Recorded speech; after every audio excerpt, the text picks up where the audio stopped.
Hey everybody, I'm Josh Constantine from TechCrunch. Thank you guys so much for coming out this morning. We're going to be talking about the next generation of venture capital. I think we're all hoping that VC doesn't necessarily just recreate the power structures of old, but opens opportunities for new investors, new startups, new experiences for consumers. And the panel we've selected today has really taken a new tack on how to invest, how to create their own firm, and how to help those startups after they've given them the money. And so I'm excited to get to talk to you guys a little bit about what makes your firms different, what you see as the new way to get things done in venture capital, and where the future of VC is going. So why don't we just go through, I'd love to hear a little bit about each of you guys' funds and what is it that makes up your firm's identity and contrasts it with the last generation of funds? Ade, you want to start? Thanks a lot, Josh. Hi, I'm Adeyemi Ajao. Our firm is Base 10, and our tagline is Automation for the Real Economy. And basically what we're focused on is in companies that are solving problems for the 99%. And what we mean with that is that we like industries that are old school, that are unsexy, and that are big problems that are used by everyone every day. So things like waste management, agriculture, construction. And what we think is that there's already a lot of people in venture capital in this room focusing on AI. So we are a little bit the unsexy AI. I think we've all seen a few too many pitch decks with AI just crammed in at the last minute. But luckily that's all just says blockchain now, so we've clearly solved the problem. My name is Amit Kumar. I'm a partner at Excel, so I think we might be considered part of the generation, to be honest. Yeah, you're the bad guy on this panel. That's okay. Someone's got to be the bad guy. Excel, I think a couple things that make Excel unique is, especially in that era, a lot of the firms were being named after the names of the founders. But Excel isn't Patterson Schwartz or Schwartz Patterson, it's Excel, and so it was built kind of from the ground up with the idea that it would long outlive the founders and transition through generations of partners. The other thing is we're very thesis driven, and so whenever there are new categories of AI, whether it's blockchain, we work hard to kind of develop an independent perspective and then invest behind that. Hi, I'm Steph Palmeri. I'm a partner at Unexplored Capital. Many of you may know from my former name. We were previously SoftTech VC. So we're a generalist fund based here in the Bay Area, San Francisco, and down south in Palo Alto. What I would consider us to be is one of the original micro VC funds. So we were really that first wave, that first generation of the seed fund managers and professional seed funds that we see today. I think one of the things that differentiates us from the pack is the history we have leading seed deals and having conviction to write the lead check and support the companies, taking board seats, working with companies from the beginning of the investment all the way through to IPOs. And yeah, we've done over 200 deals. Hi everyone, good morning. My name is Renata Quintini. I'm a partner at Lux Capital. We're early stage venture fund, and we like to back the rebels of science. We really are investing in companies creating the future. It comes out of sci-fi books. It's fully autonomous robotic vehicles to surgical robotics platforms to microsatellites, and you name it. And it's really people that were born to do this, and they won't stop until they find a cure or they make something really meaningful happen. And we like to say that we believe before others understand, and we're willing to kind of come in early. We'll sometimes help kind of put founders together to really take that idea and that science into reality. And it's a fantastic, really gratifying work. And we've been investing in Frontier for 18 years. Right now, a lot of people kind of see the value in it. We've always been believers for a very long time, and I think that sets us aside. Hi, I'm Kanyi Maqubela, and I'm one of the managing partners of Kindred Ventures. Kindred Ventures is an early stage fund. We're I think the youngest of the pack here, and we are of the newest generation of micro VC. The things that we think make us different. The first and probably most important one is we're really interested in emerging founders with an emphasis on emerging. And so we like backing people whose co-founder hasn't quit their job yet. We like backing people where they're still early in their idea formation. We like backing people and being, if I may, kindred spirits with them in the formation process. And we've been doing that now over the last year. We've got about a dozen deals, generalists, but we're really the first check. Which is a sort of special territory lots of people like to operate, and we're kind of obsessive about being in that place. Awesome. So one thing I think ties all of your guys' funds together is this idea that improving diversity isn't just good-hearted, but that it's good business. And I think that's still something not everyone is quite grappled with, that this isn't about just expanding opportunities to more people. This is about making more money. This is about finding perspectives for people who haven't had products built for them yet. So I'd love to hear a little bit about how you guys build that into both your fund structure, but also into how you pick startups and how you find a diverse pool of potential startups to choose from. So I think, at Lux, we are 9 partners, and you look at the makeup of everyone.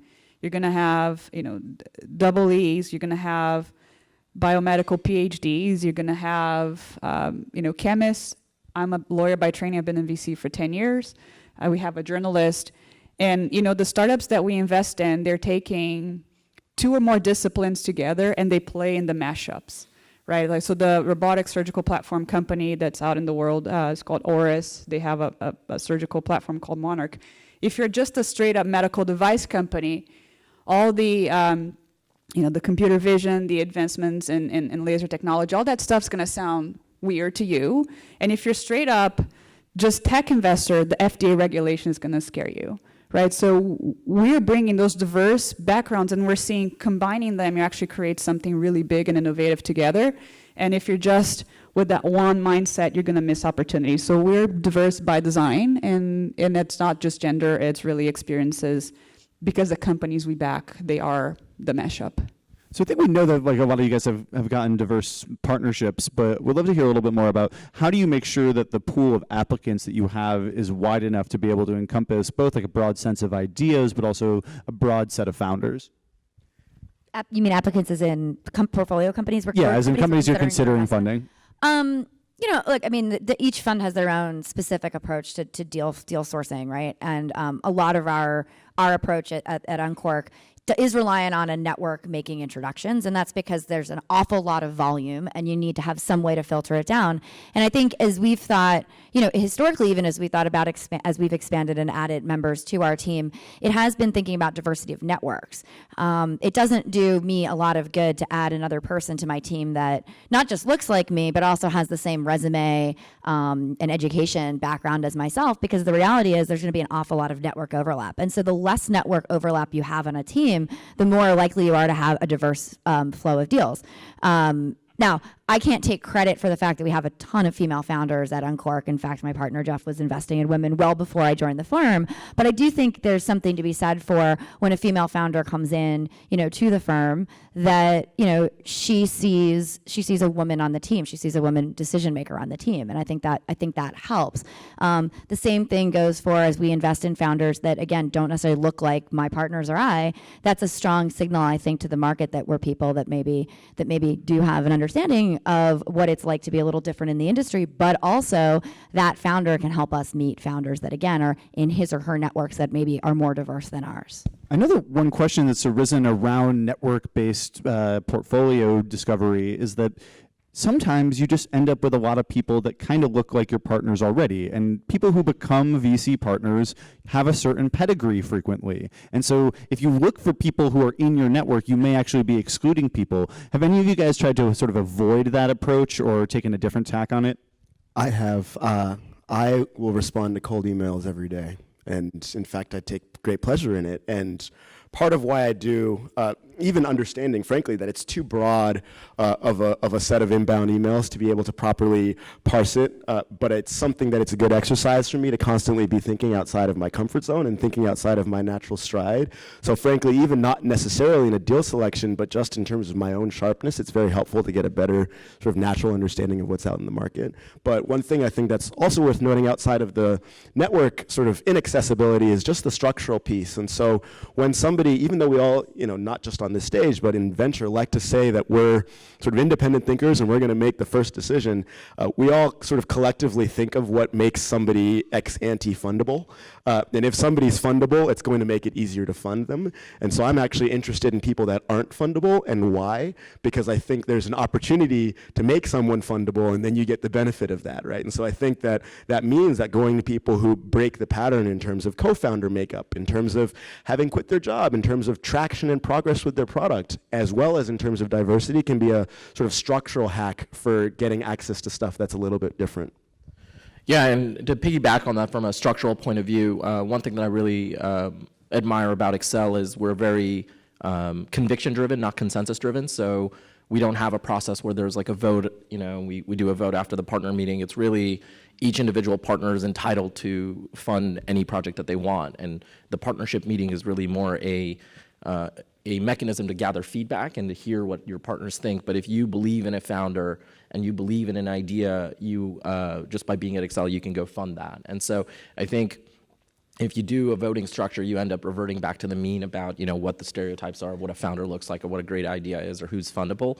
But if you kind of distribute out the decision-making power, you're more likely to find outliers. And some of our biggest successes were very unpopular in the partner meeting, but ended up doing really well for us. In our case, we actually don't get most of our deal flow from network. We cold email most people. So like Excel, we are very thesis driven, and we'll pick an industry, let's say trucking, and we'll go and reach out to 300 trucking companies, which most of them will not be in the Bay Area. So in fact, it has happened in trucking with one of our founders that when we called her in Atlanta, she was like, wait, you guys are what? A venture capital firm? Like, why are you calling me? And we basically had to prove to her that we actually had an honest interest in trucking. The fact that VCs have to explain why they want to give somebody money, probably a sign that Silicon Valley has an image issue. Yeah, no, we saw it as a very, very positive side. And in fact, we want to do a lot more on that. So we're trying to show up and call weird places, and we think that will definitely be non-consensus. So we've also seen this big change in what I'm seeing in the formation of younger funds, which is taking a leaner approach with a few highly engaged partners rather than a massive service-based firm with a big recruiting or engineering or design division. What's your strategy here, and why do you think we're seeing that shift towards these leaner partnerships? Just speaking as the newest kid on the block, part of why we think about the value of being lean is we think you have to eat what you kill as a partner, and it's really important that you're not outsourcing aspects of your service to the entrepreneur, because so much of the best service to the entrepreneur is a matter of trust and is a matter of relationship. And if you're not in a position of building that trust and building that relationship, then all of the other things around recruiting, around hiring, around product development and so forth are actually harder to accomplish. And so we become much more efficient when we keep it at the one-to-one level. Plus, if you give away that relationship, you're sort of ceding that opportunity that's what's going to get you into that next round as well. And if that associate you offload that relationship to just moves to another fund, maybe that investment goes with it too. What about you guys? Are you guys taking a more a leaner approach, or how has Excel dealt with this? What's your guys' approach given the changes in the industry over the last few years?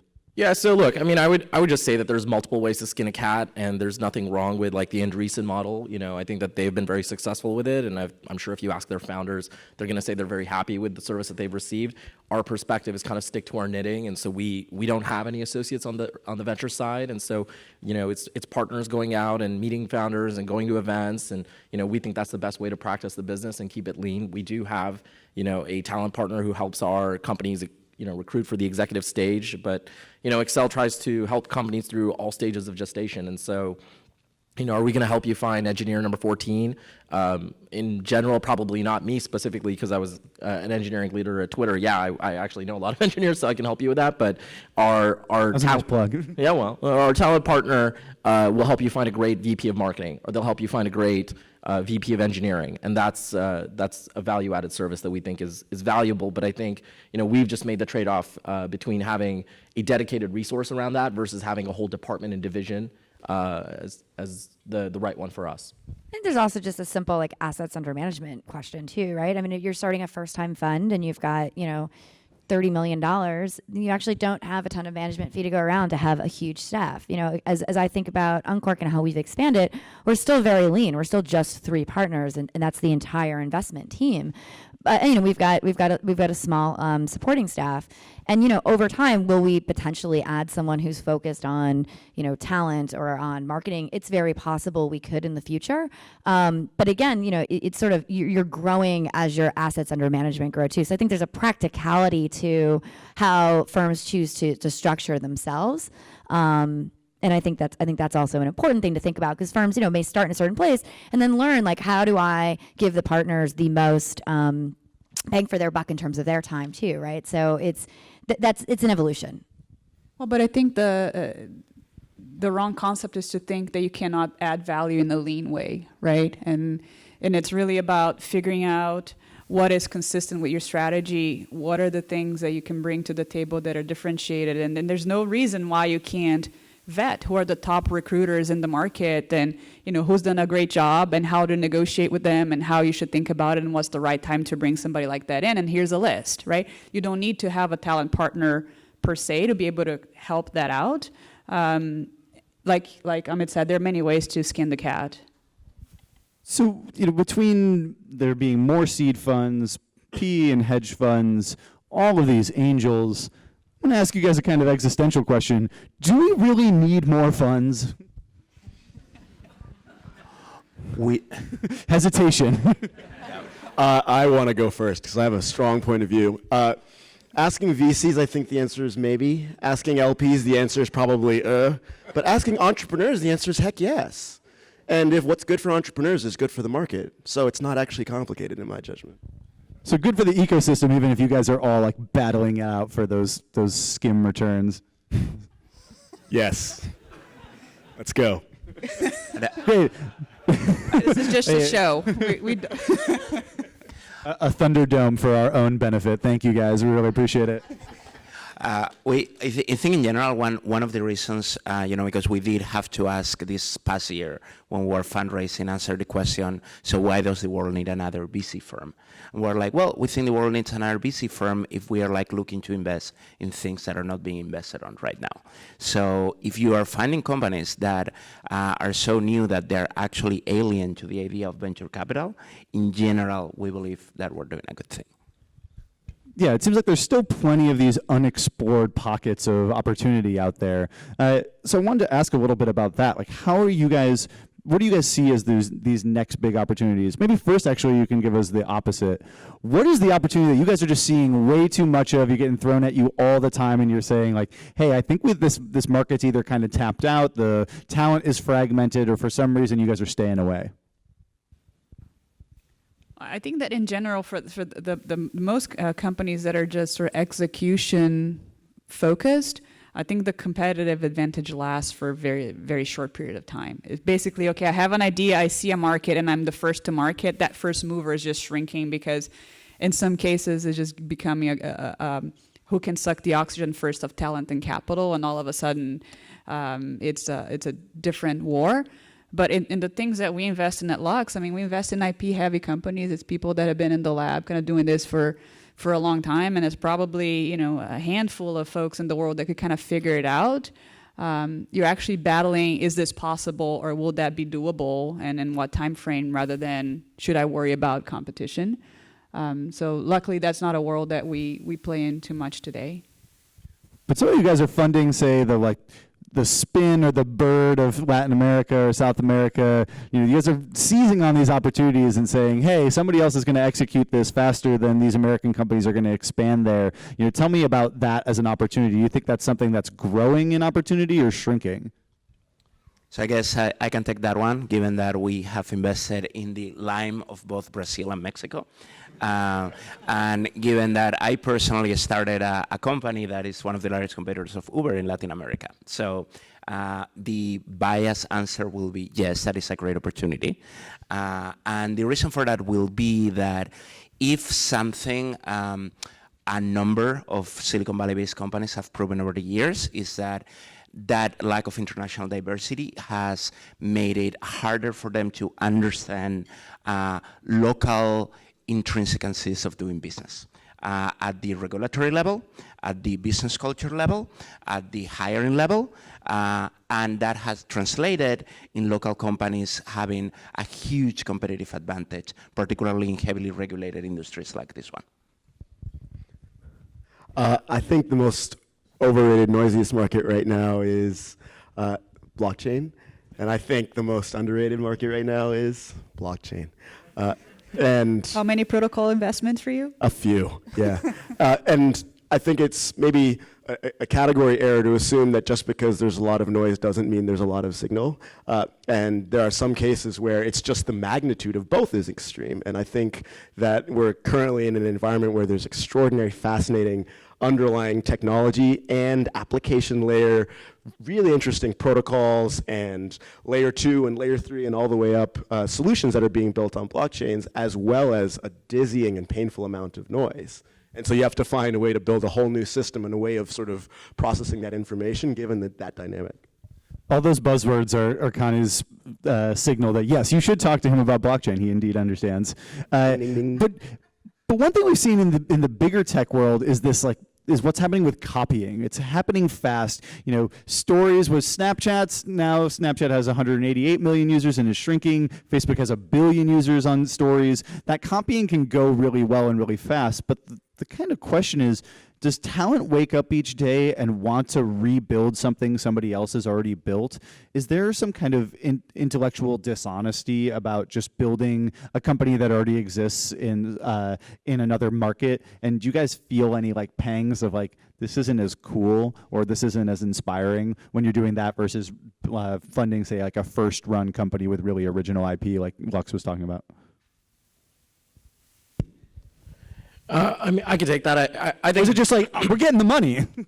No, I think it's less about money. I think it's about value creation. You know, if you're providing a short-term mobility solution to Latin American cities, like, I think that's a really exciting mission, and I'd be really proud to work on that. And, you know, I think we've over-glamorized the concept of I have to, you know, wake up in the morning and have the brilliant idea in the shower and go execute that. But there's a lot of honor in just executing and creating a huge business, you know. And I think this goes back to how we over-glamorize founders, but we under-glamorize people who join those missions, right? Like the co-founder, the first engineer, like that's a great place to be. And that's what's exciting about Silicon Valley to me, is that the huge kind of aggregations of talent. And so I think it's fine to take an idea that someone else has had and to morph it, to evolve it, to adapt it to a different geo.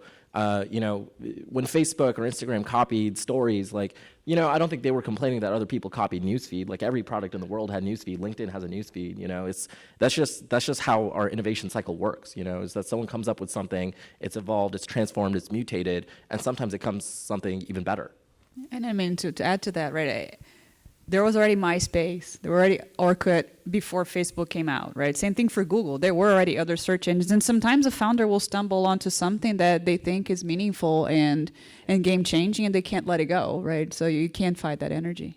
I also think, you know, you brought up the talent point. I think the bigger talent question and bigger talent issue here right now is not, do people want to work on a copycat company? Because I don't think that's the problem. I think the bigger problem that, you know, frankly, I see our portfolio facing and founders in this market in particular facing is, you know, there's a lot of very relatively stable, large platform companies that have created a lot of value here. And so actually taking talent out of the comfort of being part of that environment and taking the risk of joining a very early stage company is really hard. And, you know, one of the fundamental shifts I've seen our firm go through in the last call it 18 to 24 months, is a much more open mind when it comes to investing in teams from day one that may be distributed, whereas that may have seemed to be very challenging.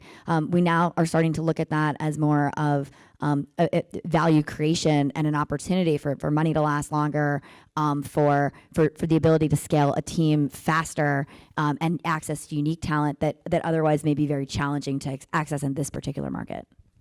Speaking of the influence of big tech, I wanted to ask, how do you guys assess whether a startup has an idea that this is, different enough or revolutionary enough that it's really going to have a chance to disrupt one of these incumbents versus, this either has a ton of platform risk because you're building on top of these incumbents, or you're just sort of squarely in the middle of their roadmap and you're going to get steamrolled. How do you guys make those assessments, and how is the depth of the resources of big tech, the success it's had with copying, how does that change your investment theses around early stage companies?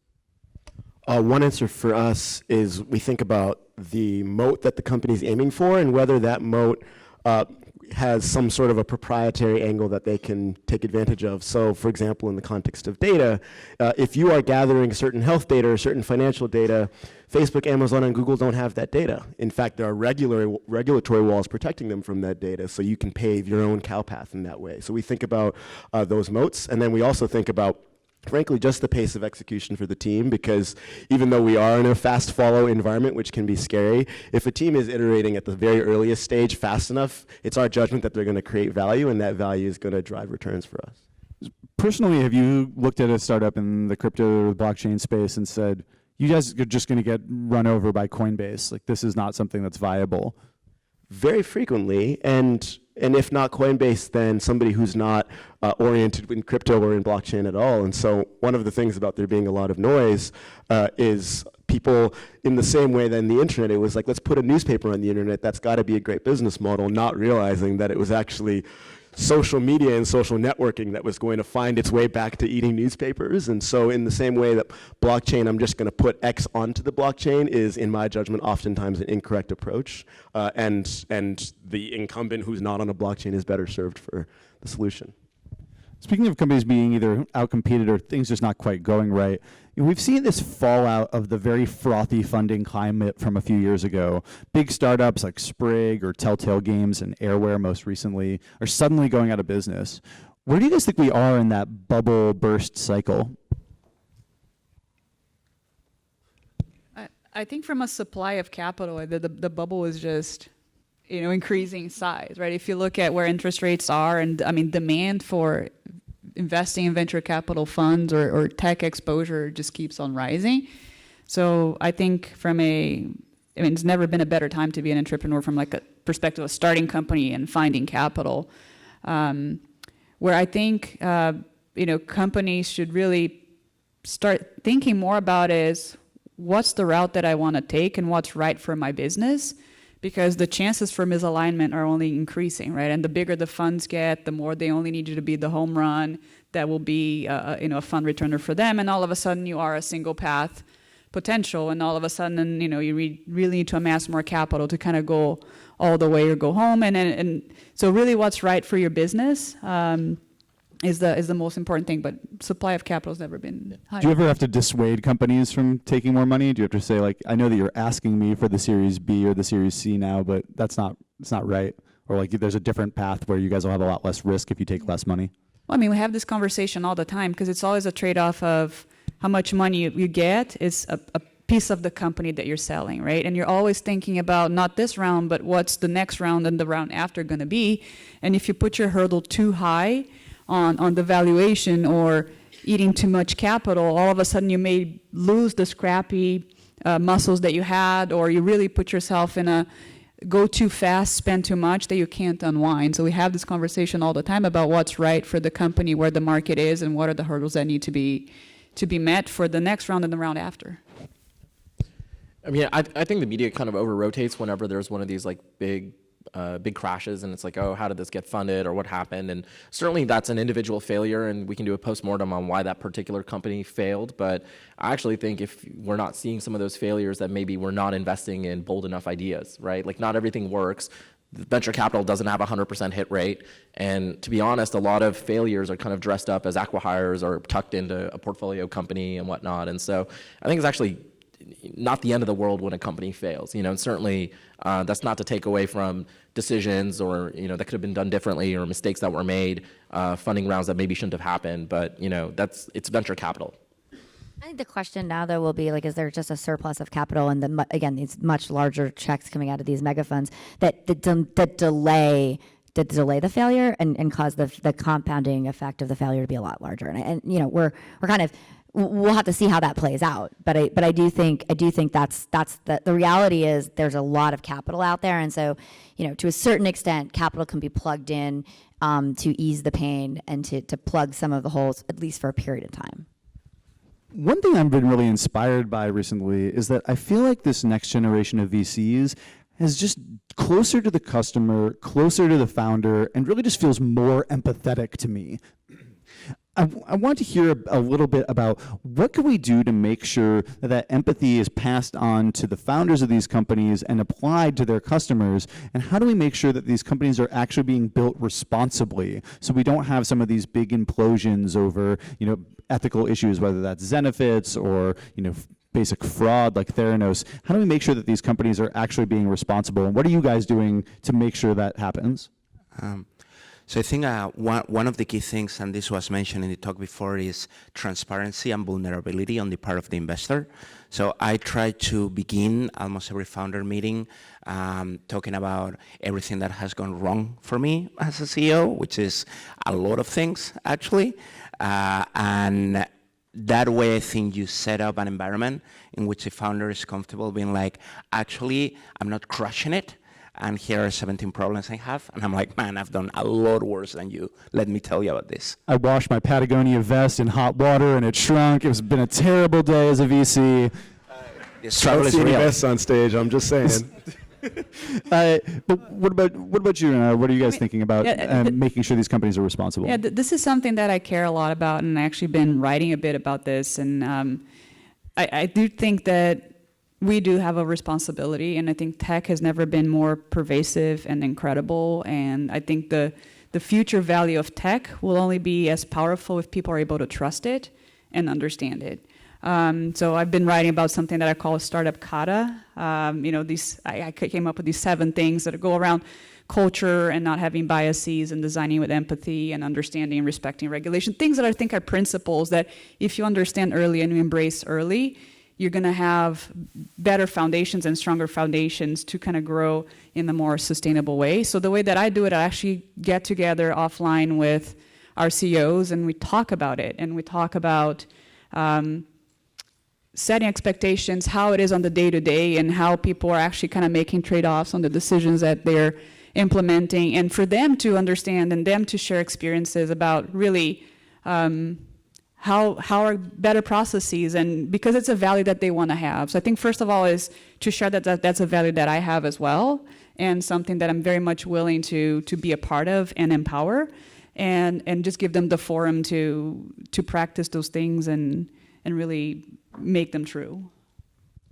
So maybe finally, I'd love to just hear a little bit about what you guys think of as the next big opportunities, specifically more sub-topics, sub-verticals, not just blockchain. Yeah, I know, Kanyi, I know that you think it's big. But what specifically in those spaces you think are hot opportunities, either for potential investors out there or for founders wondering what they should start next? I guess you guys would go and be founders if you really knew the answer to this question. So I can throw one. One of the things we have been spending a lot of time on is vertical SaaS for sectors, again, unsexy, so like lawn care or childcare or railroads, where you actually give the software away for free and monetize only on payments. And I think Shopify kind of like opened the door to that, but there are a lot of other unsexy verticals where that will become true. Great. I mean, a segment that I think it's very, very fertile, and we're only really scratching the surface, is the whole food ecosystem. All the way of thinking the supply chain and the production of food, and just make sure that we have better yields and we make more of the natural resources that we have with less waste, to how can we actually have better quality, better food for you, even using synthetic biology and other methods. So I'm very interested in that whole ecosystem. I spend a lot of time thinking about, and it's a broad category again, future of work though, and how our commitment, to our employees and the idea that a lot of Americans over time will not be employees, and what it means to be a participant in the workforce as the demographic of our country is changing, as the nature of work is changing. And then I think there's many, many opportunities there. It's a crowded space, but I think there's actually a lot of potential. To actually riff on Steph's, I think there is a bubble in this country, and it's the higher education bubble, and that bubble will burst. It's an incontrovertible fact, and when it does, the issue we currently already have around training and retraining and workforce preparedness is only going to magnify, and so somebody who can find ways to create productive and work-oriented solutions for that is going to be making a lot of money. Well, especially when you consider what's happening on the automation side of the intelligence across many industries, right? That's going to accelerate.